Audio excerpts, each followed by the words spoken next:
Menurut data penduduk tahun 2015, Kristen merupakan agama kedua dengan penganut terbanyak di Sulawesi Selatan. Rinciannya terdiri dari 8,11% Protestan dan 2,25% Katolik. Meski termasuk minoritas, riwayat penyebaran Kristen di Sulsel sudah berlangsung sejak pertengahan abad ke-16. Pasang surut kondisi politik saat itu turut mempengaruhi aktivitas para pendeta dan misionaris menyebarkan firman Tuhan. Dalam buku The Bugis Blackwell tahun 1996 yang disusun mendiang Christian Pellah, etnolog asal Prancis, dua bangsawan Makassar dibaptis pada tahun 1540 saat berkunjung ke Ternate. Saat itu, pelot Portugis mulai menancapkan pengaruhnya dalam urusan perdagangan rempah-rempah di Santiro Maluku. Terlebih pelot Francisco Serrao menjalin relasi dengan penguasa setempat sejak tahun 1512. Pada tahun 1541, dua orang itu kembali berkunjung ke Ternate membawa emas, kayu cendana, dan senjata yang terbuat dari besi. Ketiganya disebut sebagai kekayaan alam yang berasal dari daerah mereka.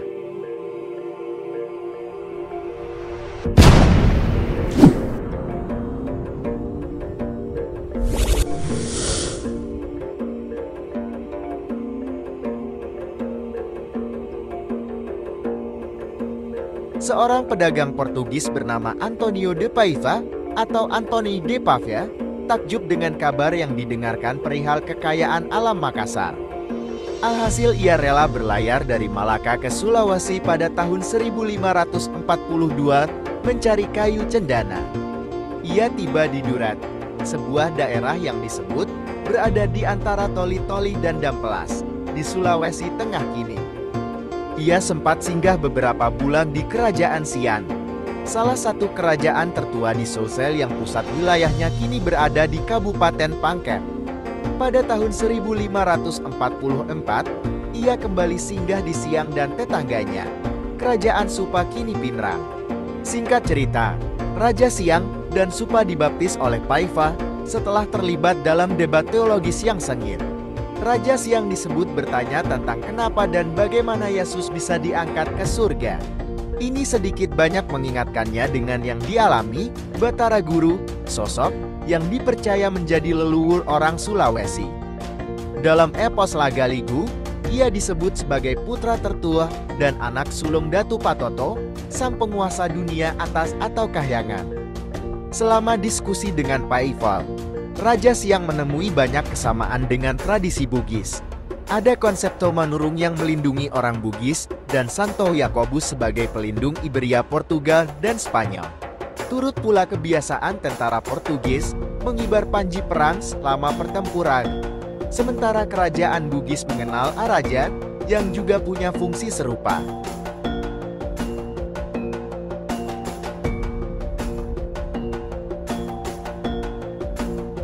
Kembali ke Malaka, Paiva tak cuma membawa hadiah resmi untuk kerajaan Portugal. Turut pula 4 pemuda yang kemudian dikirim untuk dididik di sekolah Jesuit. Ada juga utusan dari 2 raja sebagai pengantar permintaan pengiriman beberapa pendeta, serta mungkin juga dukungan militer.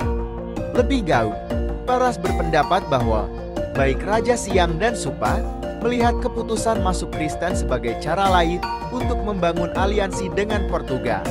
Mereka mulai khawatir dengan gelagat ekspansif yang datang dari Goa Talo.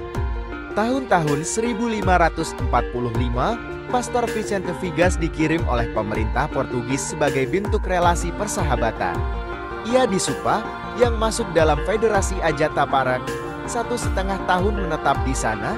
Ia turut membaptis Raja Kerajaan Alita dan Kerajaan Batu Kike, 2 sekutu dekat Supa.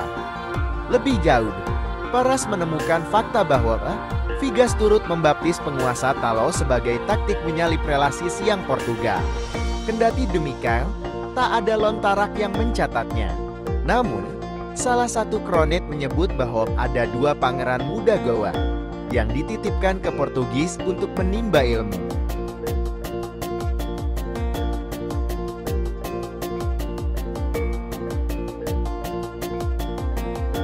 Sayangnya, langkah Portugis memprioritaskan kerajaan-kerajaan Sulsel berkurang secara bertahap mulai tahun 1559. Sekitar tahun 1584, 4 biarawan Fransiskan menetap di Makassar, namun hanya sebentar. Peras menyebut bahwa para raja didasarkan kesalahpahaman serius tentang dogma Kristen. Selain itu, mereka disebut tak siap mengganti posisi para bisu, para pendeta dari ajaran lama Turiolo, dalam struktur pemerintahan kerajaan. Di sisi lain, sejarah turut mencatat perkembangan pesat Katolik di Goa Talon.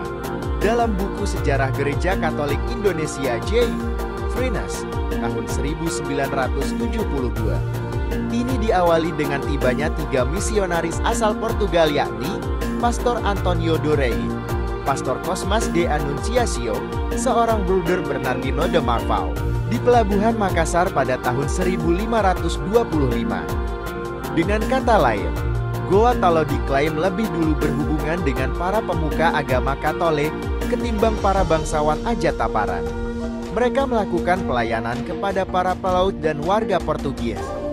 Ketiganya pun melayani sejumlah raja dan bangsawan lokal yang telah dibaptis. Hubungan Goa Talo dan Portugis memasuki fase baru setelah Bandar Malaka direbut Saeuci pada Januari tahun 1641. Sultan Alauddin, penguasa saat itu, menitahkan penerimaan pengungsi warga Portugal yang terusir. Jumlahnya sekitar 3.000 orang.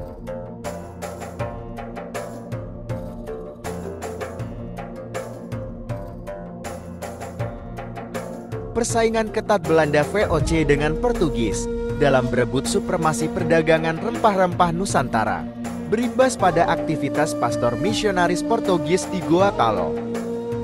Puncaknya terjadi pada Perjanjian Bongaya tahun 1667 setelah aliansi VOC memaksa Sultan Hasanuddin melepas supremasi maritim kerajaannya. Kompeni mewajibkan pengusiran seluruh orang Portugis, termasuk para rohaniawan Kristen Katolik. Mereka dengan berat hati, para pastor dan bruder pergi dari daerah yang sudah ditinggali selama lebih dari 3 dekade.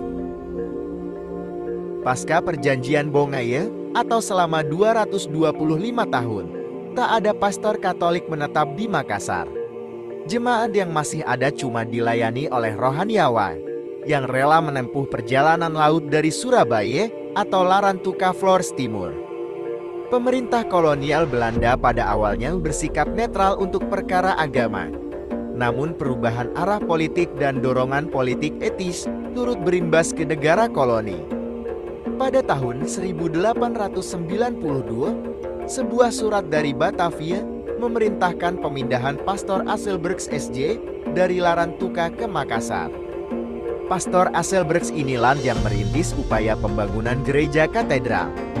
Niat mulianya baru terwujud 3 tahun berselang, dimulai dengan pemberian sebidang tanah dan rumah di Komedistraat Kini Jalan Kajau Lalido pada tahun 1895. Gereja katedral tersebut akhirnya rampung di tahun 1900. Mungkin cukup untuk konten kali ini, membahas sejarah awal masuknya Kristen ke Sulawesi Selatan. Semoga bermanfaat. Jika ada kesalahan mohon dimaafkan. Tetap ikuti konten-konten kami selanjutnya. Mari berwisata sejarah dan budaya. Wassalamualaikum warahmatullahi wabarakatuh.